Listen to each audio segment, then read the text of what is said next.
आणि सुरक्षा राष्ट्रीय सल्लागार डोवाल यांची 40 मिनिटे बैठक। पंतप्रधान मोदींची बैठकांची मालिका सुरूच। तर मॉकड्रिल संदर्भात गृह मंत्रालयाची राज्याच्या सचिवांसोबत बैठक। एनडीआरएफ एसडीआरएफ अधिकारी या बैठकीला उपस्थित।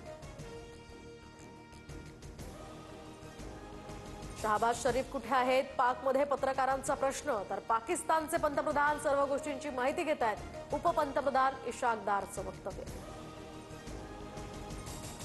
पाकिस्तानच्या विशेष अधिवेशनामध्ये रिकाम्या खुर्च्या। पाक मंत्री आणि खासदारांची दांडी। देश युद्धाच्या उंबरठ्यावर असताना सरकार गंभीर नाही। मौलाना रहमाननं पाक सरकारला धारेवर धरलं। यूएनएससी मधील पाकिस्तानचा दावा फोल। बैठकीनंतर संयुक्त राष्ट्रांकडून कोणतंही अधिकृत निवेदन नाही। तर आमचं उद्दिष्ट साध्य झालं, पाकनं केला होता कांगावा। अरबी समुद्रात चीनची हेरगिरी वाढली, तर भारतीय नौदल सुद्धा यामुळे सतर्क। चीन पाकिस्तानसाठी हेरगिरी करत असल्याचा संशय। भारतीय नौदलाचं चीनच्या हालचालींवर बारीक लक्ष। दहशतवादाविरुद्धच्या